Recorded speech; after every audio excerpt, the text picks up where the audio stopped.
Pero si Doc, doctor of ano, Ang aking practice actually is general medicine. Nag-concentrate ako sa family practice and then pinasok ko ngayon yung bagong larangan ng medisina, yung tinatawag nating holistic medicine or alternative medicine. Pinagsasama ko yung mainstream medicine saka yung alternative medicine, lalong-lalo sa Pilipinas na napakarami nating Oh, biyayang halamang gamot, oo, yung no? mga alternatibo, yung mga yun ang importante sa atin eh. yung mga dahon-dahon at mga kuwan, ano? Marami tayo rito sa Pilipinas. Pero yan naman ang hindi kinikilala sa ibang bansa.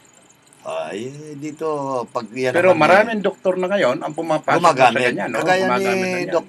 Doc Melendez, naniniwala siya ron dahil proven naman yung mga halamang gamot natin dito. At Original pa. gusto ko itanong kay Doc kung kailan ba itong naitatag itong Beautiful Heart?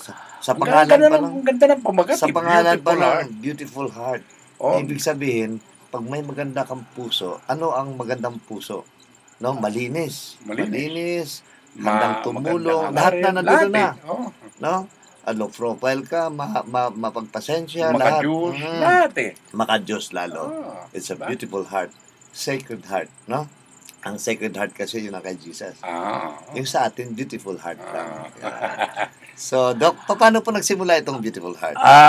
Ang totoo niyan, ako'y na-inspire na gumawa ng kawang gawa dahil sa natutunan ko sa aking ina na ang pangalan ay Corazon Villesa. So, bago siya namatay, nangarap siya na magtayo kami ng foundation. Siguro the last 3 years nung bedridden siya, naitatag ko yung Beautiful Heart Foundation in December 19,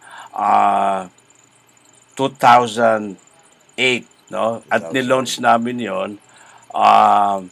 Nilaunch namin 2005, no? December 19, 2005. 10 years na. Oo, 10 tapos years na. nilaunch namin sa Davao City yan February 5, 2006 nung 80th birthday ng aking ina. Now, ang Corazon means heart and then yung maiden name niya Villesa is beautiful. So, yan ang Ito mga listener natin, totoo to.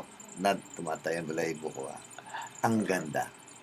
Yan, totoo yan. Nakikita ni Doc yan, Which is, ang ganda ng pagkadugtong-dugtong ng pagkakataon, Corazon is heart. And dun, nakuha dun sa pangalan Sa pangalan. ng kanyang mother and dun sa apelyido. At dun sa taong nagtatag with a beautiful heart.